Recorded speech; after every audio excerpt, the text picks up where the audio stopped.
Everybody, we are busy with a series on bitmap editors. Normally, when I do a series like this, I like to mix it up a little. Just have one in the series and then have something completely different. Keeps people interested.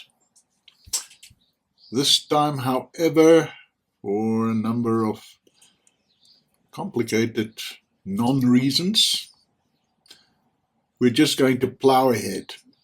So we've had a look at the native bitmap editors, and today we're going to talk about ported ones. And of course, we might as well start with the big kahuna. Bring out the GIMP. And since this is a GTK app, it launches very, very slowly. What's this? Wilbur Week 2023 edition. Okay, so it's probably not the latest one, but it's a very stable program, really.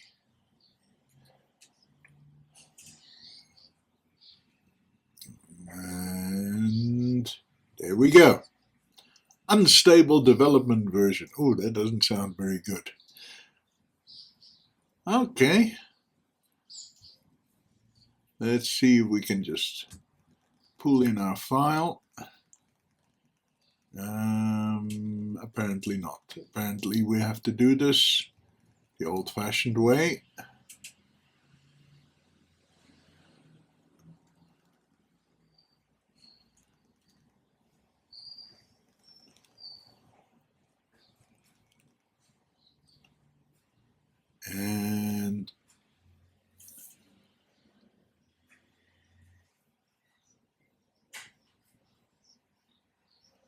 And there we go. Now, like most of the programs that we have seen so far, GIMP has its own file format, and when you try to save this now, it'll move heaven and earth to use its own format. And that has certain advantages, because then you can reload it a year from now and just undo things. However, you can export to a bewildering number of normal graphics formats. So don't be put off by that. Now, I'm sorry, but I am not going to spend a lot of time on this, because this is a major program and there are, I don't know, thousands, tens of thousands of YouTube videos on how to use GIMP, and it's not really different from the GIMP on any other platform. So I don't think we need to spend too much time on this. It works exactly the same as GIMP on Linux, on Mac OS, on Windows. It's available in all of those. Right, as you can see, there's enormous number of filters available, and there are brushes available. Anything you want to do. And the only reason that the GIMP hasn't put Adobe out of business apparently is it's not very good at CMYK separation, which professional artists absolutely need. I read that a while ago. Maybe it's different by now. It is a complex program, right? But well worth learning the basics of.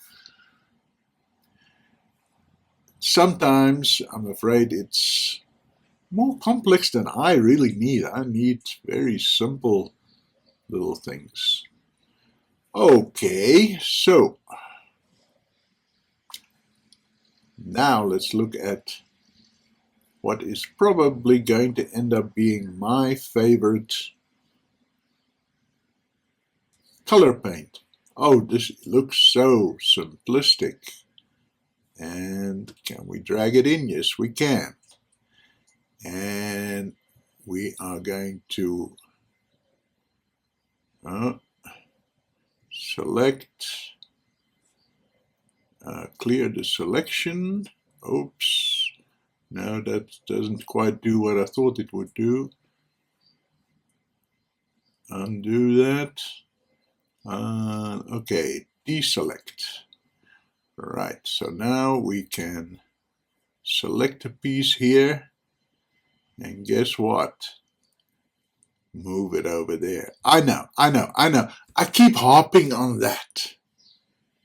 And the reason for that is this is something that I do in bitmap painting programs. Like all the time. That may not be true for you. See, so just for this one simple capability, I'm going to favor KolourPaint. But if this is not something you do a lot, then ArtPaint or Picasso might work better for you.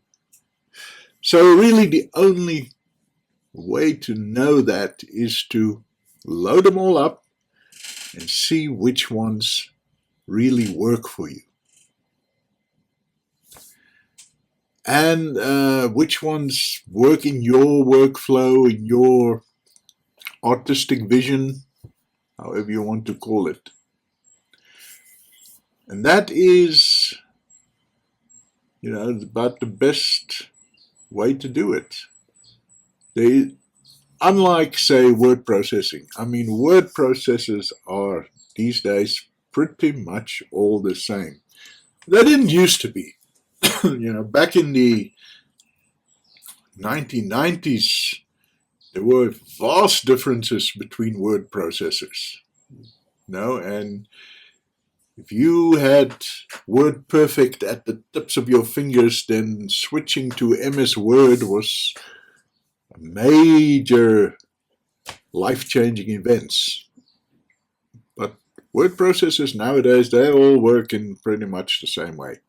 That is not true for bitmap editors. There's still a lot more individuality in these applications that we have on Haiku. And so for the rest, it's got some text, it's got different brushes, it's got a color picker.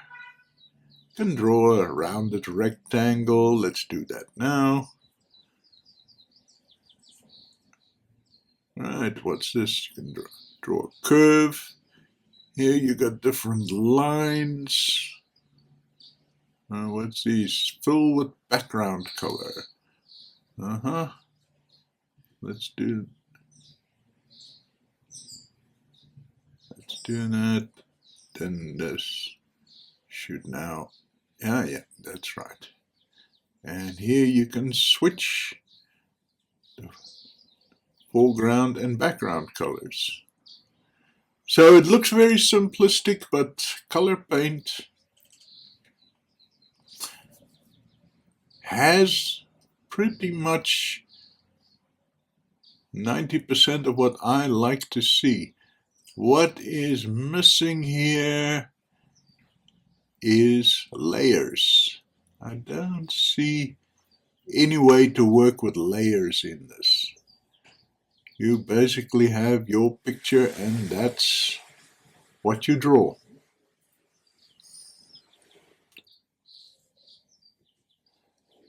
But frankly, I think we've become excessively